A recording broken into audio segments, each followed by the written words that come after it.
usted. Buenas tardes para todos y todas, mi nombre es Luis Miguel Zuluaga Molina y les voy a exponer el proceso automatizado de preparación de chips en una fábrica de frituras, junto a mi compañera María Alejandra Botero, mi compañero Carlos Fernando González y nuestro compañero David Fernando Uribe. Bueno, el proceso comienza con una limpieza para quitar una suciedad general y tierra de las papas. Luego entran a una máquina para que sean peladas por abrasión y lavadas nuevamente para quitar el exceso de almidón. Luego entran a una máquina de corte donde se les da un espesor de entre 1.2 y 1.5 milímetros. Pasan nuevamente por otro lavado a un posterior freído en un tanque con aceite que está a unos 180 grados centígrados, luego sazonados por un salado por cortina y por último el empaquetado. El problema decidimos automatizarlo por la demanda y la oferta que se está viendo en el país, ya que hay cerca de 30 grandes empresas procesadoras de chips en Colombia.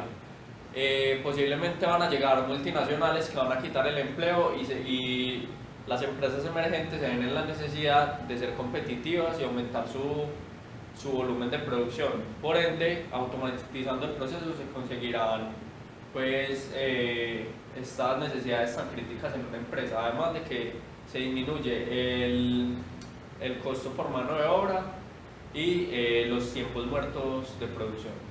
Bueno, este sería como el diagrama tipo escala de la fábrica. Se empieza pues con el montacargas, la parte donde está el pistón debe detectar una carga, el sensor de proximidad debe estar apagado para que se encienda el pistón, se voltee y llegue a la posición F1 donde comienza a descargar las papas. Cuando completó el descargue, el pistón vuelve a F sub 0 y empieza el sensor de la tolva de almacenamiento y el motor M1 para hacer marchar el desterronador. Llega la tolva de prelavado, enciende la válvula de lavado, llega a la peladora por abrasión donde se encienden los sensores, de ahí pasa un rato mientras pelan, enciende el motor M3 para sacar las papas por la banda transportadora y continuar el proceso a la cortadora. En la cortadora se enciende la válvula BC porque también debe entrar agua para un segundo lavado. De ahí cuando ya las papas están cortadas y lavadas entran a la máquina de freír donde se encienden M6, M7, M8 y M9 para calentar el aceite.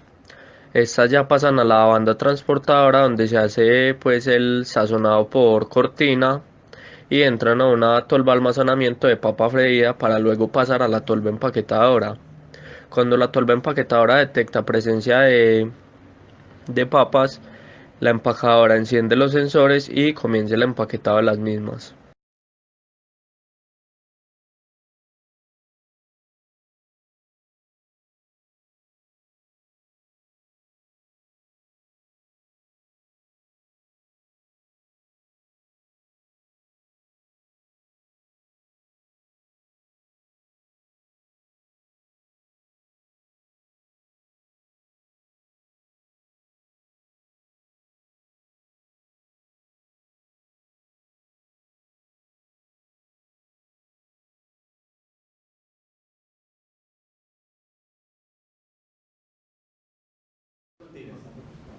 Les presentaré el control continuo del control de temperatura de la freidora. Este es el diagrama de nuestro sistema, en donde mostramos tanto las entradas como las salidas. Nuestra principal entrada es el calor producido por la resistencia, que sería voltaje al cuadrado sobre la resistencia. Y otras entradas importantes serían este Q de entrada y ese Q de salida, que en realidad son de flujos, pero como nuestro sistema es estacionario, no estarán considerados en el balance de energía. Nuestras salidas, la más importante sería este Q2, que serían las pérdidas del sistema. Entonces, como dijimos antes, Qt es la potencia de entrada, o sea, la potencia generada por la resistencia, calor específico del aceite, la masa del aceite, la temperatura final de aceite. Q1 es la energía que va del fluido hacia el acero inoxidable y Q2 es la energía que va desde aislante hacia el medio exterior. Entonces, T exterior es la temperatura ambiente, como MAIS es la temperatura del aislante. Estos serían nuestros parámetros para poder calcular analíticamente nuestra función de transferencia. Estas son las balances de energía, encontrando Q, Q1 y Q2 como sus respectivas transformadas de Laplace. Representando las anteriores transformadas de Laplace en un diagrama de bloques, obtenemos esta función de transferencia. Pero Q es una variable que se debe controlar, por lo tanto la representamos en función del voltaje, obteniendo así esta función de transferencia. Enlazo abierto. Como podemos observar, este es el diagrama de polos y ceros, los cuales se encuentran al lado izquierdo del eje real. Por lo tanto, el sistema es estable. Cuando aplicamos el teorema del límite final, la función de transferencia tiende a 2B por BS por la suma de las resistencias totales sobre la resistencia eléctrica. También podemos observar que las márgenes de fase no está aplicada a nuestro sistema. Se puede aplicar cualquier valor de esta margen, pero para margen de ganancia, los valores máximos que se pueden tomar son valores mínimos a 96.38 para que el sistema sea estable. Y en lazo cerrado obtenemos esta margen de ganancia, que es de 78.32, es decir, el máximo valor es 78.32 para que el sistema sea estable. Si nos pasamos de ese valor, el sistema se volverá inestable. No tenemos margen de fase y vemos que el valor de tendencia, cuando aplicamos el teorema de valor final, siempre será 1 o será el valor de la entrada. Y también podemos observar que en la gráfica de polos y ceros todos los valores están al lado izquierdo del eje real, por lo tanto el sistema es estable. El control utilizado para el sistema en lazo cerrado fue un control PI. Bueno, este control lo escogimos porque es el más utilizado en la industria, además de que el proporcional nos permite una respuesta más rápida al sistema y el integral nos permite disminuir el error en el estado estacionario.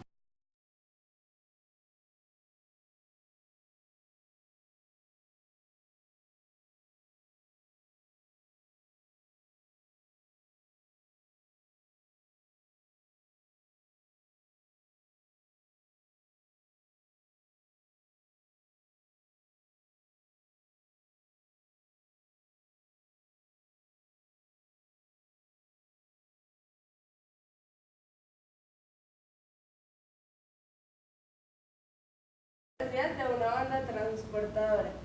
Se pretende controlar el motor DC de una banda transportadora, en el cual la entrada sería el voltaje y la salida sería la velocidad angular del motor. Acá tenemos las variables principales a utilizar en las ecuaciones. Estas son las ecuaciones que rigen el modelo matemático. Entonces tenemos la ecuación del torque, la ecuación de la fuerza contra electromotriz introducida, la ecuación de movimiento y la ecuación del circuito eléctrico equivalente. Dichas ecuaciones fueron realizadas siguiendo la guía de la materia. Dentro de los parámetros que se eligieron para el motor están los que se ven ahí. Y al aplicar la transformada de Laplace y realizar el procedimiento matemático, se puede encontrar la función de transferencia que tenemos acá. A la función se le aplicó un retardo de 0.2 segundos. Del diagrama de polos y ceros y de las gráficas de magnitud y fase, podemos determinar que el sistema es estable, dado que todos los polos están en el semiplano izquierdo. Al aplicar el teorema del valor final, encontramos que tiende a A por 0.3226. Y en lazo cerrado se aplicó un controlador PID con los valores que se ven ahí. También vemos que el sistema es estable, tenemos las gráficas de magnitud, de fase y el mapa de polos y ceros. La función de transferencia de enlace cerrado es la de acá, y el lazo cerrado tiende a que es la magnitud del escalón aplicado.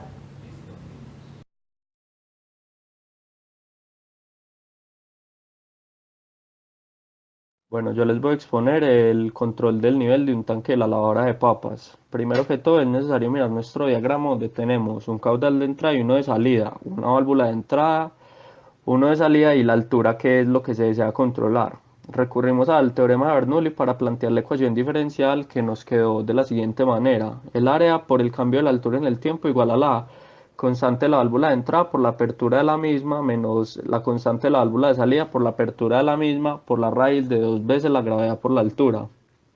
Los parámetros que usamos para los cálculos fueron los siguientes: un área de la base de 0.5 metros cuadrados y una altura máxima de 1 metro, dándonos un volumen de 0.5 metros cúbicos, que era la medida exacta para suplir la necesidad de la demanda de producción de la fábrica. Mediante transformada de Laplace, obtuvimos dos funciones de transferencia, ya que la altura era posible controlarla mediante dos situaciones: variando la válvula de entrada y dejando la de salida constante, o variando la de entrada y variando la de salida y dejando la de entrada constante. Como la ecuación se obtuvo analíticamente, se supuso un retraso de 0.5 segundos. Como la ecuación era de múltiple entrada y única salida, se decidió eliminar la segunda parte, dejando únicamente la variación de la válvula de entrada y dejando la salida constante, obteniendo la siguiente función de transferencia. Para el análisis de estabilidad en lazo cerrado, el sistema nomás arrojó un polo y estaba en la parte real negativa, indicando que el sistema era estable. Había margen de ganancia y de fase. El de ganancia era de 30,009 y el de fase era de 109,4. Es decir, que estos valores solamente se pueden variar con números positivos menores a los mencionados para que el sistema siga siendo estable. Y con el teorema del valor final nos dimos cuenta de que la altura tendía al caudal de entrada por una constante. El análisis de estabilidad en lazo cerrado nos arrojó que el sistema tenía dos polos y un cero, ambos polos en la parte real negativa, indicando que también era estable en lazo cerrado. Y esta vez no había ganancia de fase, margen de fase, pero sí de ganancia, y el de ganancia era de 29,09. La función de transferencia pues nos quedó de la siguiente manera, y esta es como la respuesta del sistema en el tiempo. Se escogió un control PI, ya que era el único que no presentaba sobrepico y aparte llegaba al valor objetivo, ya que con un control PID había sobrepico y con un control PD ni siquiera se llegaba al valor objetivo. Se desea controlar es un pistón por medio de las deformaciones de un resorte, ¿cierto? El pistón va a controlar una compuerta que se abre y se cierra. Entonces, las ecuaciones diferenciales que nos arroja el sistema fueron estas. Después de aplicar el teorema de la transformada de Laplace, se puede obtener esta función de transferencia. Y después, estas son los parámetros que tomamos para darle los valores a la M, a la masa, que serían los 5 kilogramos, y la constante de resorte, que serían 4,42. La estabilidad del sistema. En lazo abierto se tomó un retardo de 0,15 segundos, que arrojó unos márgenes de fase y un diagrama de polos y ceros, que dio que era críticamente estable porque los polos se encontraban sobre el eje cero. Bueno, el teorema del valor final nos arrojó que la función tiende a la fuerza por una constante, y el sistema en lazo abierto tiene un margen de ganancia de -46 y un margen de fase de -5,9. El sistema se puede considerar como estable. La función de transferencia del controlador que nos generó el sistema fue esta, ¿sí? Y en el diagrama de polos y ceros se obtuvo que habían 3 polos y 2 ceros, y el margen de ganancia para en el lazo cerrado fue de 18 y el margen de 134, y el margen de ganancia fue de 18.